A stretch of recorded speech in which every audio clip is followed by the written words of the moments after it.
मतलब आप भतीजा को भस्मासुर कह रहे हैं? हाँ, तो भगवान शंकर को तरह तरह के अवतारों में आना पड़ता है। पराये से नहीं लड़ा जाता है, अपने से ही लड़ा जाता है और अपने को ही मनाया जाता लेकिन यहाँ तो भतीजा कह रहा है कि चचा को हमारे लूट लिए हैं। है। नहीं नहीं नहीं, चचा भतीजे को तो पल भर के लिए आशीर्वाद दिए थे और वो भस्मासुर बनने की कोशिश करने लगे। तो मुट्ठी में ताकत होता है, एकता में बल होता है। तो ये बल जो है इस बार सिर्फ जीतन राम मांझी जी को जिताएगी नहीं, बल्कि रिकॉर्ड बहुमत से रामविलास पासवान वाले बहुमत को भी, रिकॉर्ड को भी तोड़ के और गया एक रिकॉर्ड बनाएगा। डेमोक्रेटिक चरखा और पीबी न्यूज़ बिहार की जो चुनावी यात्रा चल रही है उसमें हम लोग सबसे पहले पहुंचे हैं गया में। पहले चरण का चुनाव 19 अप्रैल को यहाँ पर होना है और अभी हम लोग डोभी में मौजूद है। और डोभी गया की वो जगह है जो बाकी राज्यों से बिहार को कनेक्ट करती है, झारखंड से, बंगाल से। पटना जाने का भी रास्ता डोभी से होकर जाता है। यहाँ यहीं पर 4 लेन बना हुआ है। बहुत महत्वपूर्ण जगह डोभी जो है मानी जाती है। और यहाँ पर अभी हम लोग डोभी की जनता के साथ हैं और इनसे हम लोग सीधा जानेंगे कि क्या इस बार के मतदाता जो हैं वो सोच रहे हैं। क्या नाम हुआ आपका? धर्मेंद्र भुइयां नाम हुआ हमारा। धर्मेंद्र जी, अभी कई लोगों ने चुनावी पर्चा भरा है लेकिन 2 लोग मैदान में मुख्य तौर पे दिख रहे हैं। एक एनडीए समर्थित जीतन राम मांझी और दूसरे इंडिया अलायंस के जो उम्मीदवार हैं, आरजेडी से उम्मीदवार हैं, है ना, कुमार सर्वजीत। 2 लोग हैं। क्या लग रहा है आपको? क्या आप वोटर हैं यहाँ के? आपको क्या उम्मीद लग रही है? वोटर है और वोटर के साथ साथ प्रतिनिधित्व भी कर रहे हैं अपने जनता में लोगों का। और हमें आशा ही नहीं, पूर्ण विश्वास है कि हमारे गया जिला के जनता प्रचंड बहुमत से आदरणीय श्री जीतन राम मांझी को जिताने का काम करेंगे। और लेकिन क्यों जिताएंगे? वो तो 2 बार हार चुके हैं। हार चुके हैं, उनका कार्य जो रहा है सराहनीय योग रहा है।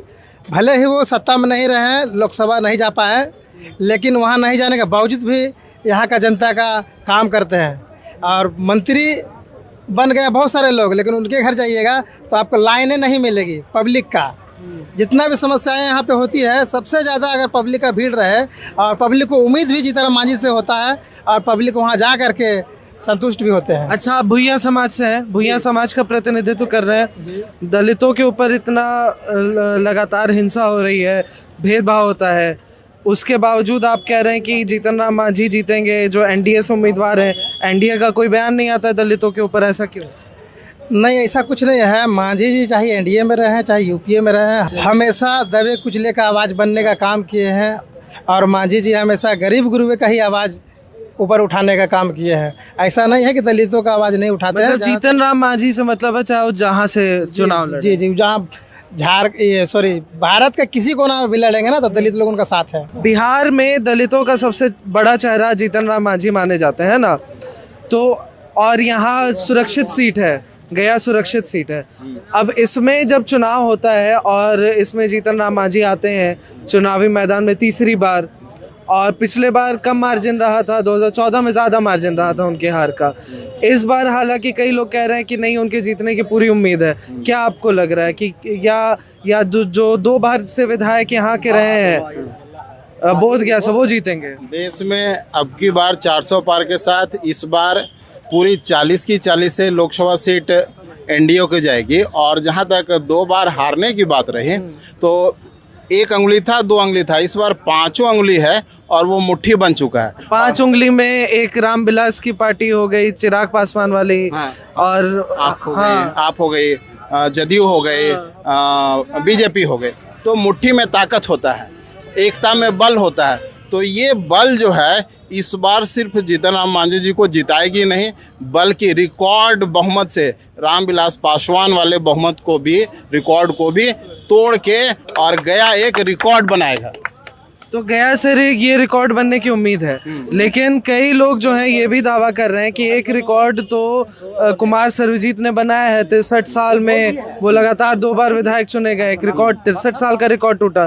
तो वो इस बार यहाँ से रिकॉर्ड मतों से जीत के चुनाव जीतेंगे यहाँ पे? जनता जनार्दन होती है, ठीक है। जनता का आशीर्वाद जिनको प्राप्त होगा, ठीक है। ये रिजर्व सीट है और रिजर्व में जीतन राम मांझी के प्रति जो है लोगों की सहानुभूति, इच्छा और उनकी दृढ़ निश्चयता जो है वो शुरू से बनी आ रही है। पूर्व मुख्यमंत्री भी रहे हैं और गया के लिए उन्होंने जो योजनाएं बताई कि भाई नदी के दोनों साइड जो है रिवर फ्रंट ब्रिज बनाएंगे, कोयल नदी को इससे जोड़ेंगे, तो उनकी योजनाओं के आधार पे जनता वोट देती है। अच्छा, अभी आपने एक बात कही, इन्होंने एक बात कही कि गया के मुद्दों की वो बात करते हैं, है ना, योजनाओं की बात करते हैं। अभी हम लोग कई जगह ये देख रहे हैं कि जहाँ पे भी बीजेपी के उम्मीदवार हैं, राष्ट्रीय मुद्दों पे ज़्यादा बात हो रही है, 370 पे बात हो रही है, राम मंदिर पे बात हो रही है। तो लोकल मुद्दों पर बात होनी चाहिए कि राष्ट्रीय मुद्दों पर वोटिंग होनी चाहिए? लोकल पर भी बात होना चाहिए और राष्ट्रीय मुद्दा पर भी बात होना चाहिए। दोनों होना चाहिए। मैं लोक जनशक्ति पार्टी रामविलास का जिला उपाध्यक्ष हूँ। अच्छा। और इसमें हम लोग को पूरा बहुमत के साथ जीतनराम मांझी को जिताएंगे। और आप तो गठबंधन में ही है, तो आप तो उम्मीद करेंगे ही। हाँ, उम्मीद करेंगे, मेहनत करेंगे और नेता हमारे उसके लायक हैं। जीतनराम मांझी पूर्व में मुख्यमंत्री बने थे तो बहुत अच्छे काम किए थे। अब इनको मौका मिला है केंद्र में जाने का। अभी देखिए, ये कह रहे थे कि 5 उंगली से बन के मुट्ठी बना है। अभी आपने मुख्यमंत्री वाली बात कही। अभी नीतीश जी जो बिहार के मुख्यमंत्री है, वो सदन में उन्होंने कहा था कुछ दिन पहले ही जीतन राम मांझी को कि आप हमारी मूर्खता से आप मुख्यमंत्री बने हैं। उन्होंने सदन में ये ऑन रिकॉर्ड बात कही थी और अब वो गठबंधन में आ गए हैं। तो अब ये कैसे, ये जो रिश्ता क्या कहलाता है? देखिए, भाई भाई में जिस तरह से होता है, तो दोनों भाई हैं? भाई हैं। अच्छा। और जो भाई में कुछ होता है तो भाई में फिर मिल गए। हाँ। उसका सुधार होगा। और लेकिन एक ये भी है कि ये मतलब भाई का कैसा रिश्ता है कि कभी वो बीजेपी के साथ रहते हैं, नीतीश कुमार जो मुख्यमंत्री हैं, कभी वो महागठबंधन में चले जाते हैं, अभी फिर आ गए वो एनडीए में। और जब वो विपक्ष में रहते तो उन्होंने जीतन राम मांझी के ऊपर कई बयान दिए, कई उन्होंने बात बोले, है ना। उन्होंने प्रधानमंत्री के बारे में कई बात बोली और अब वो तारीफ कर रहे हैं, तो जनता बहुत कंफ्यूज हो जाती है ऐसे में। तो ये कंफ्यूजन इस बार कैसे दूर होगा? कि हाँ, नहीं है, एक्चुअली होता है कि हम लड़ते उसी से हैं जो मेरा अपना होता है। अच्छा। पराये से नहीं लड़ा जाता है, अपने से ही लड़ा जाता है और अपने को ही मनाया जाता है। लेकिन यहाँ तो भतीजा कह रहा है कि चचा को हमारे लूट लिए हैं। नहीं नहीं नहीं, चचा भतीजे को तो पल भर के लिए आशीर्वाद दिए थे और वो भस्मासुर बनने की कोशिश करने लगे। जब कोई भस्मासुर बनने लगे तो भगवान शंकर को तरह तरह के अवतारों में आना पड़ता है। मतलब आप भतीजा को भस्मासुर कह रहे हैं? हाँ, भस्मासुर बने हैं तभी तो उनकी स्थिति हुई है। न तो अगर वो जिस पावर उनको दे दिया गया था पल भर के लिए, उसका सदुपयोग करते तो ये स्थिति नहीं होती जो आज स्थिति है। आज कैंडिडेट खोज रहे हैं, उनको कैंडिडेट नहीं मिल रहा है, जबरदस्ती कैंडिडेट बनाया जा रहा है। ये उनकी दुर्दशा इसी वजह से हुई है।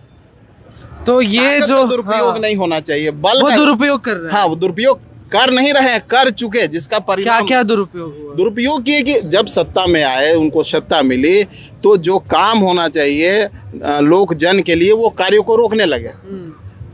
ये रोक जो है वो जनता को अच्छा नहीं लगा, नीतीश कुमार को अच्छा नहीं लगा। उन्होंने इसलिए रास्ता बदला। रास्ता बदलने का कारण ये है क्योंकि जनता के लिए काम कर रहे हैं। तो उन्होंने कहा कि जनता के कामों में अगर रुकावट आएगी, उनके भलाई में, उनके कल्याण में, क्योंकि जो राज्य है वो एक कल्याणकारी राज्य है और कल्याणकारी राज्यों में जनता के हित की बात रखी जाती है। और अगर वो बात नहीं रहेगी तो अपने पद से विचलित होना उसको कोई गलत नहीं मानता, वो जनता के लिए है। अभी ये चीज़ हम इस वजह से पूछे क्योंकि हम जब पंचानपुर से इधर डोभी का 3 घंटे का सफ़र करते हुए आ रहे थे, तो रास्ते में जब कई लोगों से बात हो रही थी तो कहते कि उनका समझ ही में नहीं आता है, हो सकता है 24 के चुनाव के बाद फिर इधर उधर हो जाए। तो ऐसे में जनता बहुत जो है वो कंफ्यूज हो जाती है कि वो किसको वोट दे। अगर वो एक गठबंधन को वोट दे रही है, उसके बाद उसके नेता इधर उधर हो, की आवश्यकता नहीं। जनता सिर्फ विकास को वोट दे। अगर उनको दिखता है कि जिस व्यक्ति में विकास है, जिस व्यक्ति से विकास है राज्य का, तो उनके लिए वोट दे। ये सही बात है कि विकास को वोट देना चाहिए, विकास के मुद्दे पे। और प्रशासन अगर चुस्त हो तो आज हम 11 बजे, कल 1 बजे रात को मैं घर लौट रहा था तो जरा सा भी डर नहीं लग रहा था कि 1 बजे रात को लौट रहा हूँ। तो ये व्यवस्था चाहती है। जनता को क्या चाहिए? जनता को सुकून की नींद चाहिए, जनता को काम चाहिए, विकास चाहिए, रोड चाहिए, सड़क चाहिए, बिजली चाहिए। बिल्कुल जनता की बात है और जनता जो है अपने फैसले को 19 तारीख को देने का काम करेगी और 4 जून को पता चल ही जाएगा कि जनता ने क्या फ़ैसला दिया है।